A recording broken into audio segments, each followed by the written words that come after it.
sekolah melalui penerapan budaya positif di SMP Negeri 8 Magelang. Sebelum kita masuk ke acaranya, akan saya bacakan untuk susunan acara pada siang hari ini. Yang pertama adalah pembukaan, yang kedua sambutan sekaligus pemaparan materi oleh Bapak Kepala SMP Negeri 8 Magelang.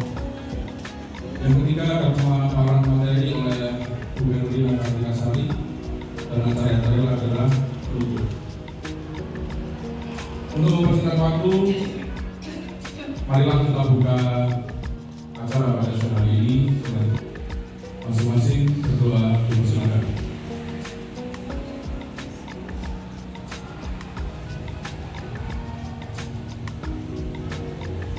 Berdoa selesai. Amin. Semoga Tuhan memberkati dan memperlancar. Satu, dua,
Bapak Ibu dari tadi lemes ini pagi, jadi saya ingin mengajak Bapak Ibu untuk ice breaking terlebih dahulu lagi.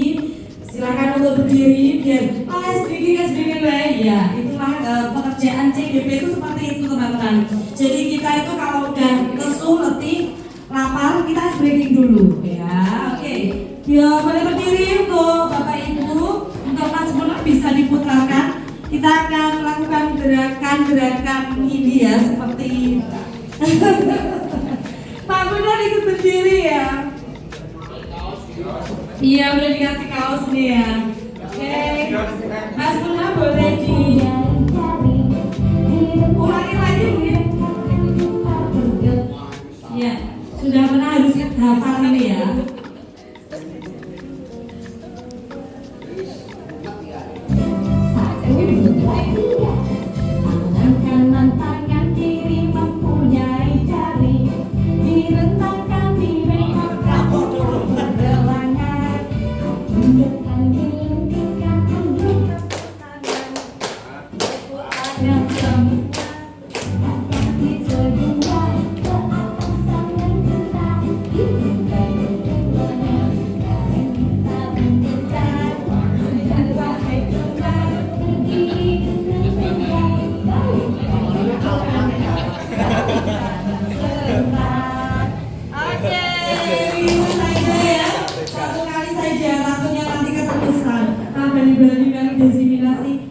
Dari sama Pak Adi Boyo, saya juga terus.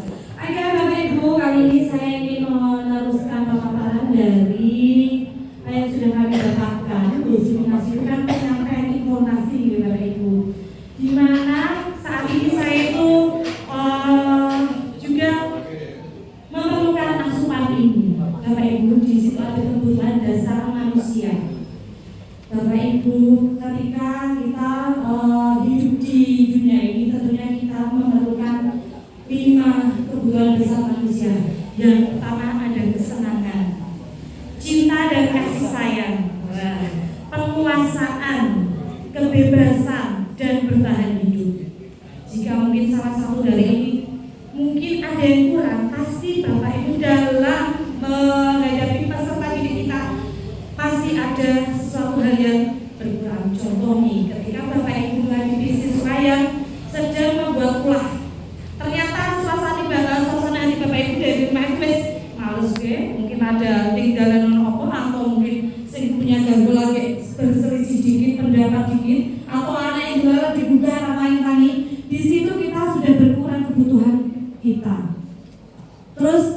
dipancing sama murid kita, akhirnya kepancing juga. Melu dengan padahal menjadi salah setitik main takon Bu Enda ini ditulis atau lu sendiri kan ada ditulis misalnya seperti itu ya, padahal cuma sedikit misal ngapunten Bu Enda itu contoh ya.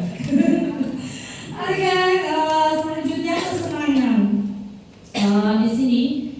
Jadi apa sih kenapa harus perlu senang? Karena memang benar anak-anak itu kan prosesnya atau kita semua sih pengennya apa itu bisa melakukan sesuatu itu senang dulu.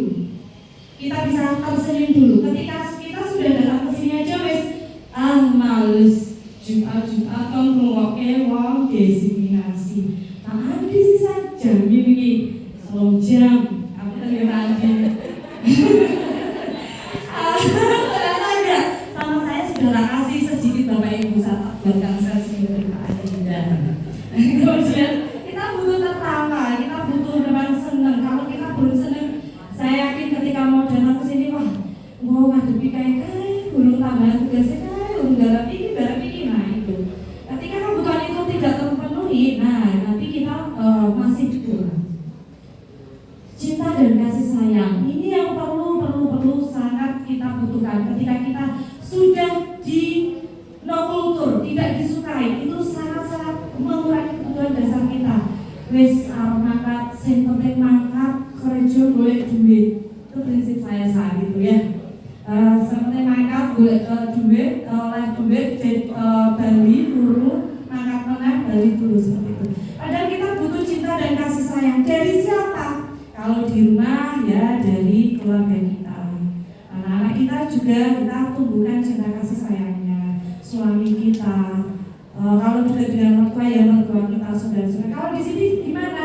Dengan kawan-kawan kita, teman sejawat kita, baik guru senior, junior, semua sama. Semua perlu ditumbuhkan cinta kasih sayangnya. Ya kalau kita sudah mau berangkat harus tenang, yakin aku serasa mau kaya. Nah itu sudah berkurang, bertahan hidupnya terus berkurang. Ibaratnya baterai yang berapa persen toh? Ya dari turun nanti sudah gitu ya. Jadi percuma kalau kita datang ternyata kebutuhan dasar kita itu berkurang. Ada Pak Tony, ada saya mengajar waktu melihat sebenarnya 30 menit. Kebutuhan dasar manusia penguasaan. Nah ini perlu kita pengakuan. Aku wis kerja wong ini ronda elit ki ora diucapke terima kasih kayak atau jatahnya kayak. Nah ketika kita di sini tidak ada pengakuan atas kemampuan kita itu sakit. Apalagi sekarang lagi viral nih. Kayaknya anak kaya otomatis kayak mesti berpuasa gitu sama wajib. Itu bukan ya kampanye, tapi ketika kita bisa makan seperti itu, melihat anak sopo atau ibaratnya silsilahnya siapa itu tentunya tidak enak. Kita butuh penguasaan diri. Aku mampu di sini bukan karena aku cantik, bukan karena aku kaya, bukan karena aku hebat, tapi memang aku mampu, benar-benar mampu seperti itu ya. Jadi kebutuhan ini penguasaan ini memang harus kita miliki seperti itu, tidak bisa diremehkan. Selanjutnya, kebebasan. Ada Bapak Ibu yang belum bebas seperti orang di dalam sangkar. Waduh, aku nih SMP wali enak mungkin kayak gitu. Ada Bapak Ibu bebas ya, di sini enak banget loh kerjanya. Enak banget, saya melihat daripada di tempat lain tadi, tempat lain maksudnya kuliah di itu ya, sekolah permedusan itu ya, tuh angkat junjung. Di sini nggak ada gitu.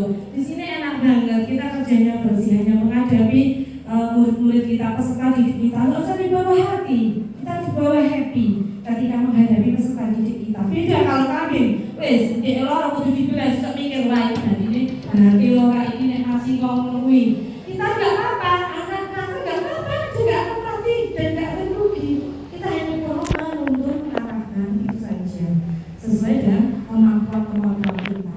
Bapak Ibu ada yang tahu kebebasan itu yang seperti apa? Mbak Rana mungkin kebebasan itu seperti apa sih Mbak Rana? Bisa bantu? Kenapa kita perlu yang namanya kebebasan? Biasanya ini kalau berkaitan dengan OSIS dan lain sebagainya ini perlu ilmu seperti ini. Karena perlu kita mengetahui mengetahui bahwa kebutuhan dasar manusia itu perlu kebebasan. Apalagi kita ngadepin murid-murid kita, cahaya mau bebas uripe bisa seperti itu, mangga.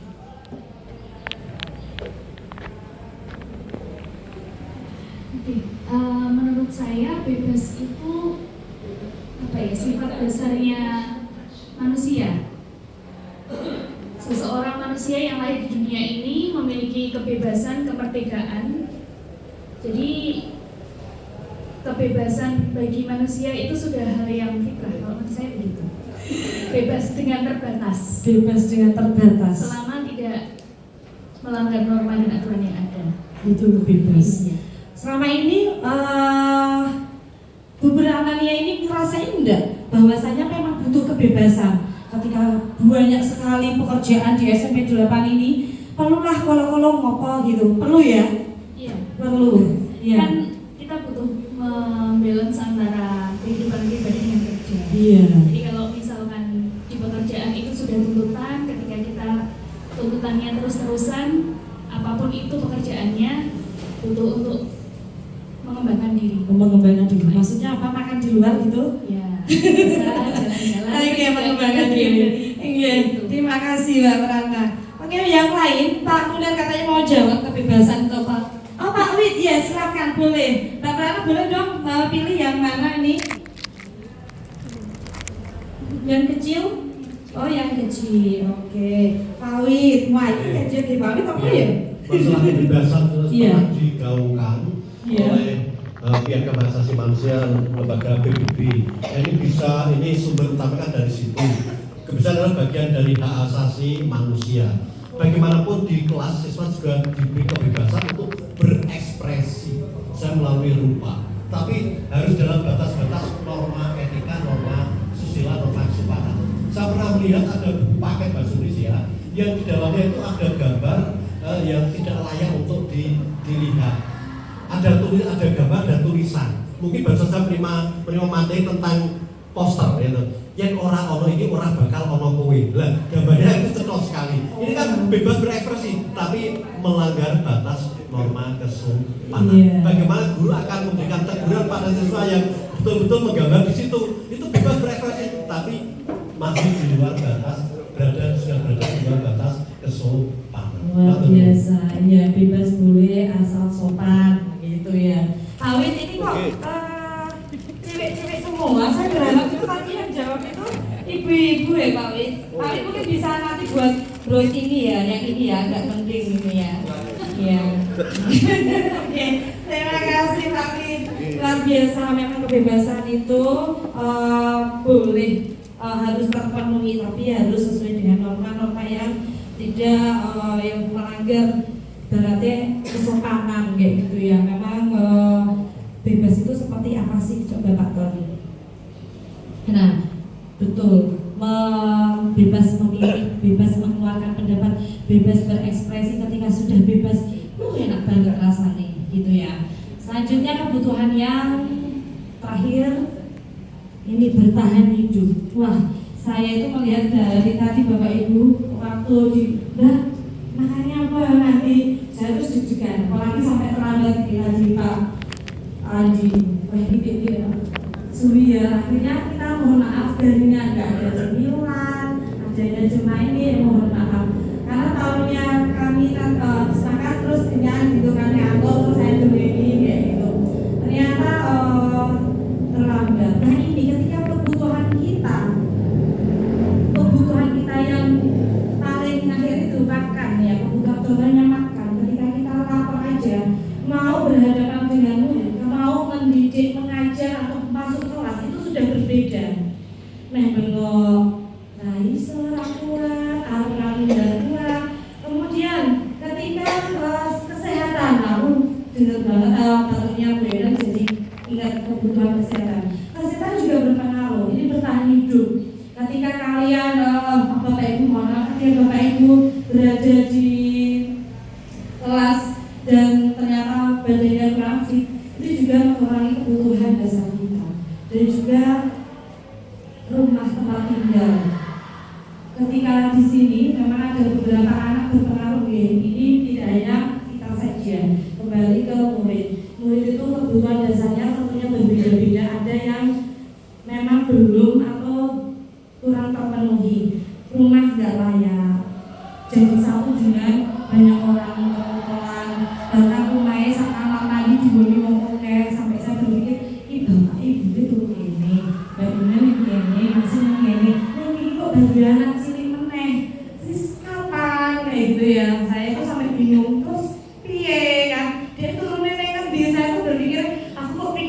Victor ya sampai ke sana. Nah, memang jadi apa ya Pak? Victor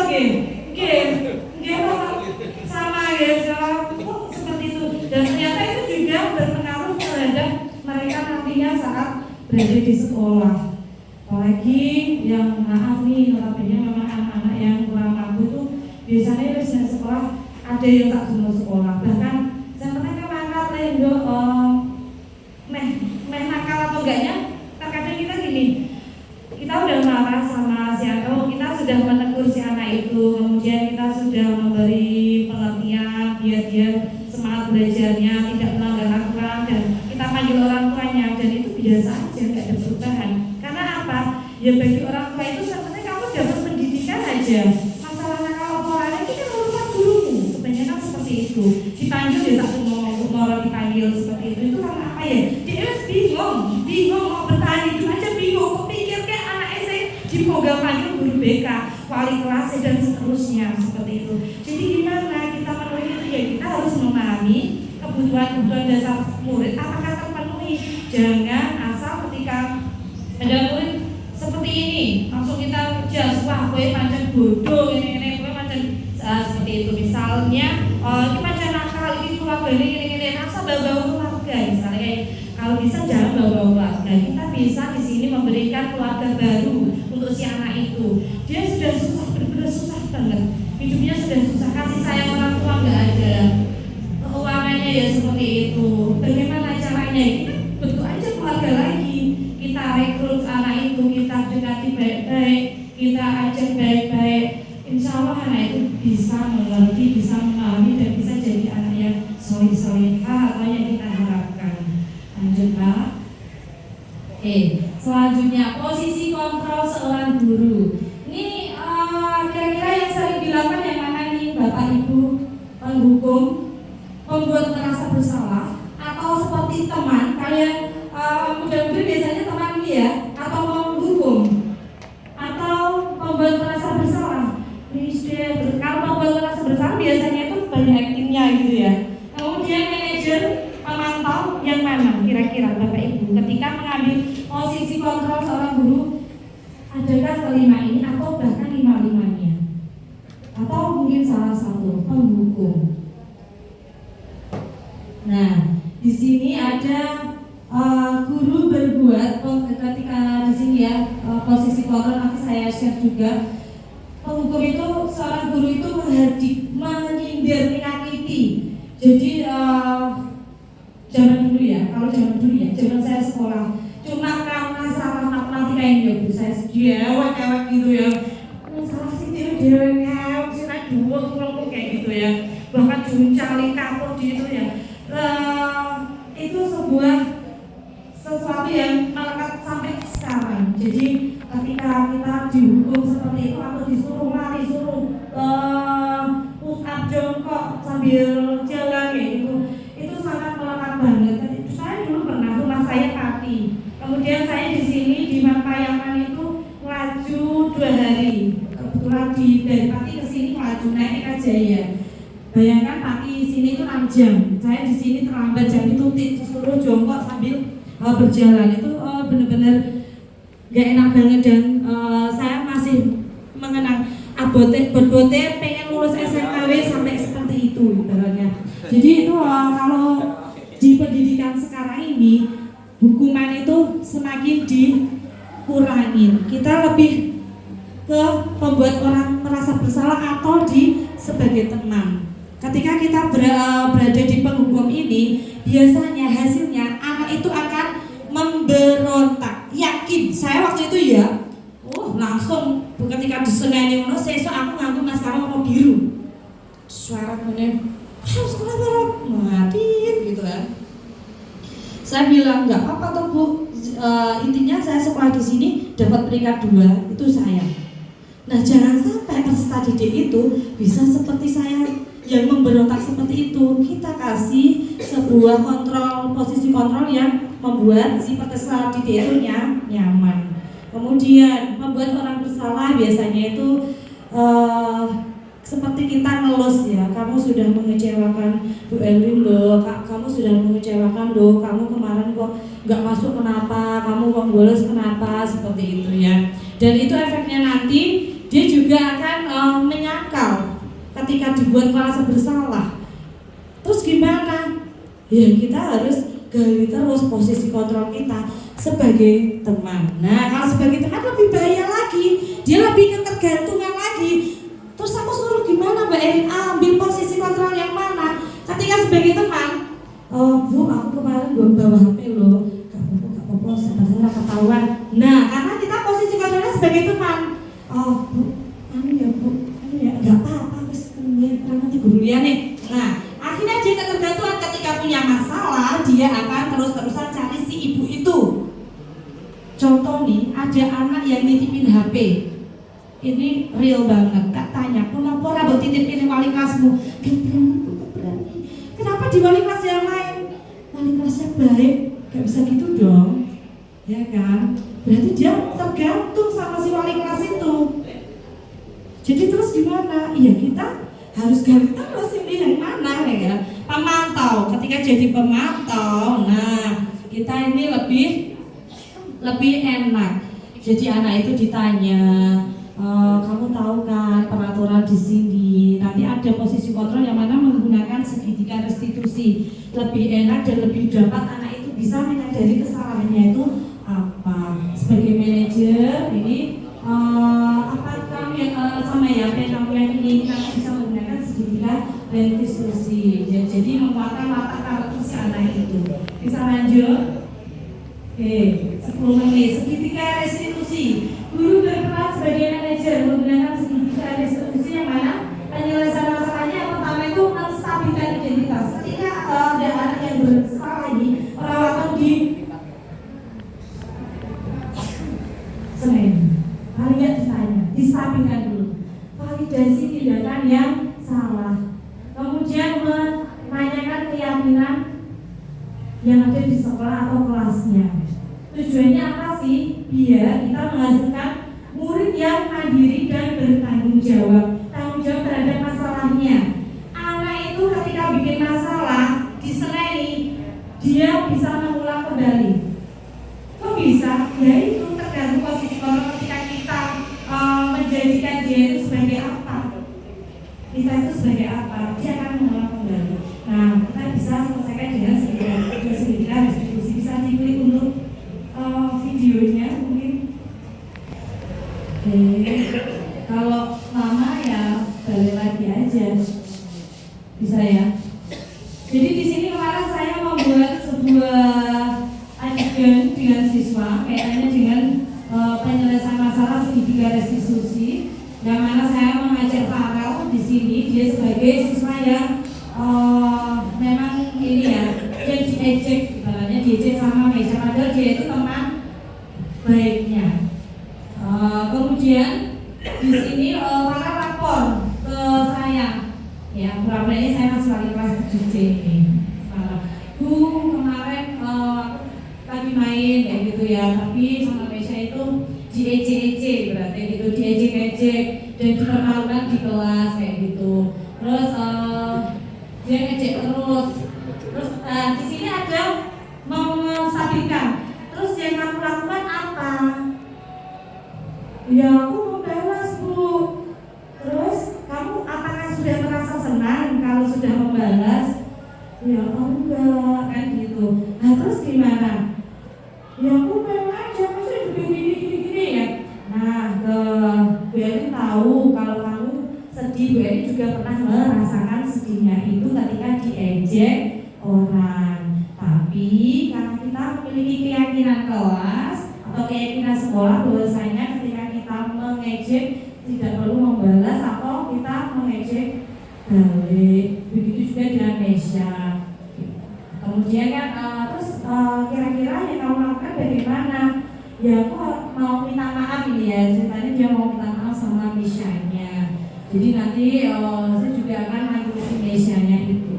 Jadi memang harus distabilkan dulu ketika anak ini biasanya berbeda ini yang berbuat seperti ini. Nah kenapa sih tadi sudah disampaikan ke Pak Andi bahwasanya kita itu selalu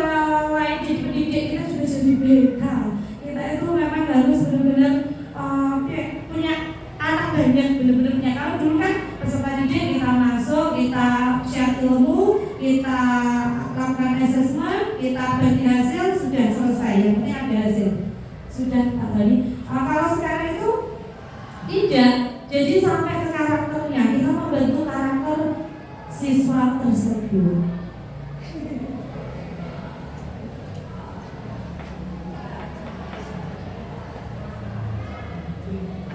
Ya, 10 menit lagi. Nah, ini sekitar step-stepnya ya, menstabilkan setiap orang pasti pernah melakukan kesalahan itu. Kamu bukan satu-satunya. Misalnya ada anak yang nyuri, fatal banget ini, nyuri. Kamu bukan satu-satunya yang pernah melakukan ini. Kemudian habis itu bisa kamu ingin jadi orang seperti apa, keyakinan apa. Oh, di sekolah itu nggak boleh nyuri, misalnya gitu. Terus kamu ternyata punya alasan kenapa kamu lakukan itu. Adakah cara lain kayak gitu ya. Jadi kita benar-benar tahu anak itu benar-benar terbuka, tidak ada yang ditutupi, tidak ada yang dibohongin antara kita dan juga siswa yang bermasalah tersebut. Oke, selanjutnya Pak Tani. Nah, budaya positif ini Pak Tani mau menyimpulkan. Oke, budaya positif ini menurut filosofi KHD, dengan menjalankan budaya positif di sekolah, maka akan mempermudah tercapainya tujuan pendidikan nasional sesuai dengan filosofi KHD, yaitu berpihak pada murid, bersifat menuntut tumbuh atau hidupnya kekuatan kelompok yang ada pada murid.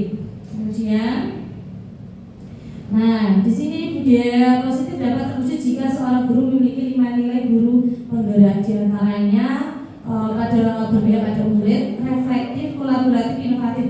Ini kan dari guru penggerak. Ayo Bapak Ibu ikuti guru penggerak. Ini bukan seperti makro yang di PPG, tapi ini benar-benar kita memberikan servis layanan ke murid kita. Benar-benar senang ketika dapat ini. Tadinya saya siswa mesti tugas kayak bukai saya dari gitu. Ternyata enggak, tugasnya itu sedikit, gampang banget dan enak banget pokoknya.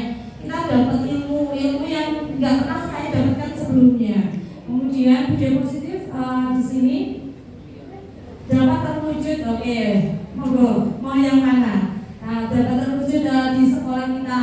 Salah satunya perubahan yang diinginkan. Ya ini kan yang guru penggerak itu punya visi ya, pengen sekolah kita itu jadi sekolah, harapannya sekolah penggerak dari Pak Andi. Ketika saya melihat sekolah-sekolah yang ada labelnya sekolah penggerak, wah ini saya pol-polan. Wah yang teman aku, mesti anakku diperlakukan sesuai dengan apa yang ada di pembelajaran guru penggerak itu. Wah mesti seperti ini. Memang betul anak saya. Dulu saya tuh mau berangkat sekolah itu males. Waktu kecil mau ketemu gurunya galak banget. Terus pelajarannya mesti balik pas, mesti PR, balik mesti gini-gini. Udah seperti itu. Ternyata anak sekarang itu enggak, seneng.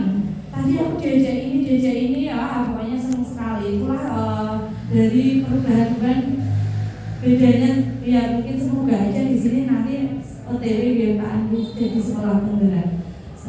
Selanjutnya, nah udah mau selesai nih, 5 menit lagi untuk refleksi. Bapak Ibu, sejauh mana pemahaman Bapak Ibu tentang konsep yang telah Bapak Ibu pelajari 45 menit dengan saya dan 45 menit dengan Pak Andi. Kira-kira next, apa hal yang menarik yang tidak disangka-sangka di luar dugaan? Saya minta refleksinya Bapak Ibu, bisa ditulis di sini. Kemudian nanti saya minta tolong dikembalikan ke kami. Mungkin itu saja untuk hari ini. Barangkali ada tambahan kata-kata Pak Andi sudah cukup teman-teman. Barangkali mau menambahkan guru BKN ini calon guru penggerak.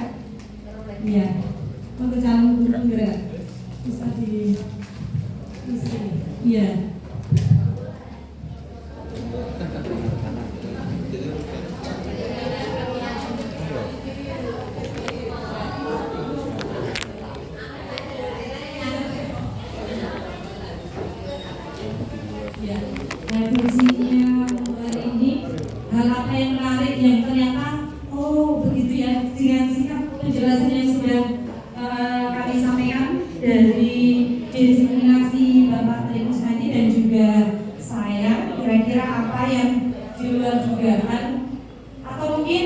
yang ingin bertanya?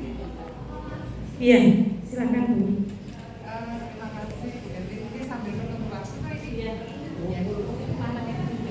Terima kasih Bu Evi.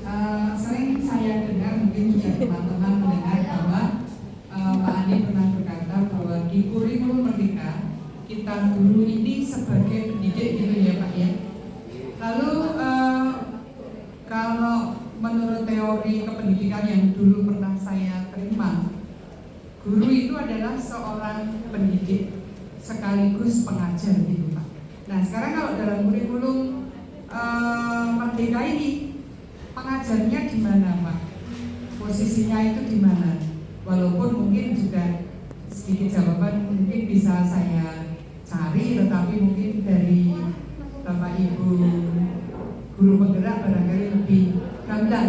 Lebih-lebih kalau ini dikaitkan dengan bagaimana menghadapi abad 21 itu Pak, di mana pengetahuan intelektual itu juga dituntut. Terima kasih Pak Andi. Ya, terima kasih Bu Diri. Pertanyaan luar biasa. Sebetulnya kita tidak sebagai pengajar tapi pendidik. Karena asumsi pengajar itu kita hanya memberikan ilmu atau mentransfer ilmu apa yang kita miliki, dan ilmu itu hanya bersifat pada sisi-sisi keterampilan akademis. Namun kalau pendidik, kita tidak hanya memberi pengalaman pembelajaran dari pengetahuan dan keterampilan akademis, namun kita juga menumbuhkan karakter dan keterampilan sosial. Mungkin hanya maknanya saja.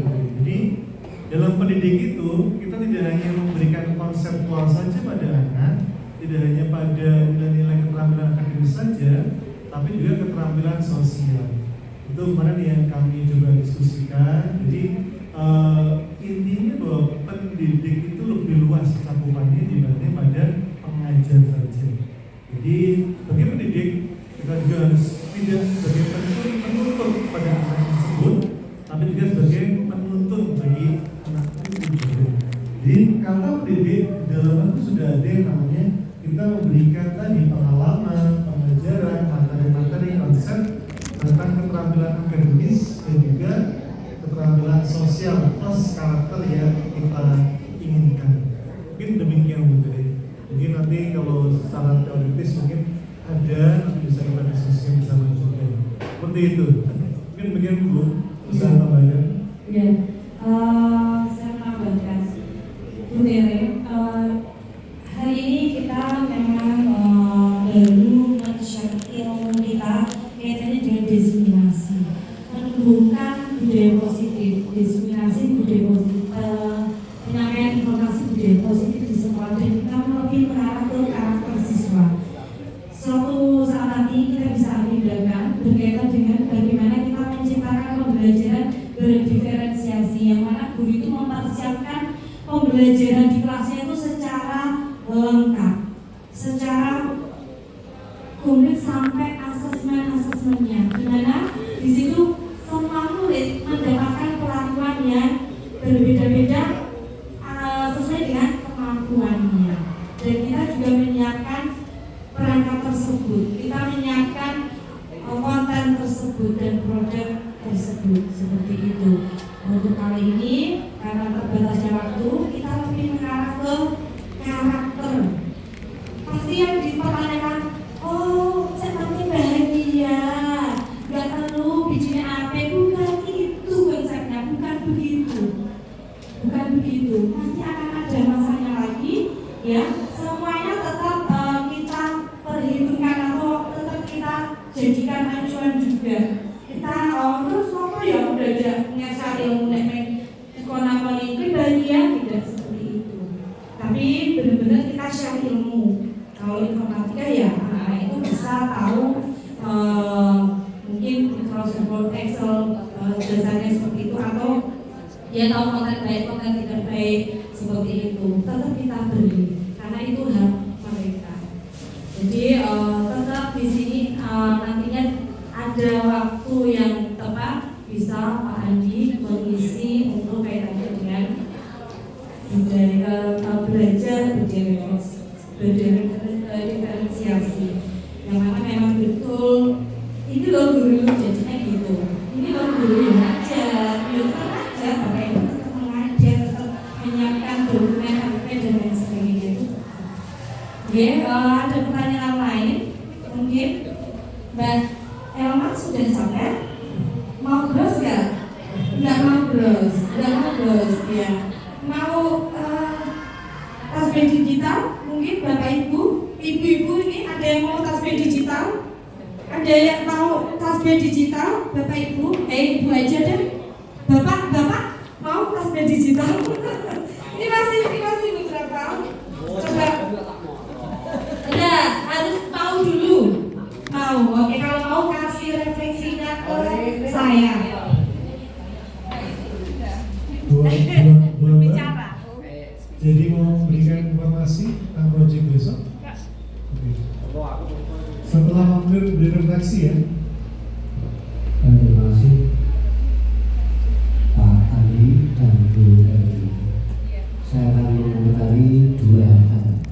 Yang pertama tentang kebebasan, yang kedua tentang hidup tadi Pak.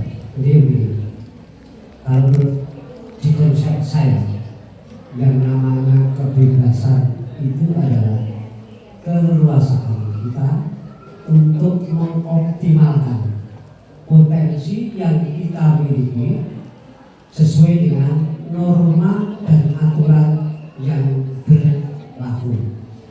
Dan yang kedua tentang hidup tadi, hidup itu adalah suatu prinsip moral. Hidup itu adalah suatu prinsip moral yang merupakan suatu keyakinan bahwa kita punya hak untuk hidup. Oleh sebab itu tidak ada kebenaran sedikit pun kalau kita dibunuh oleh sesama makhluk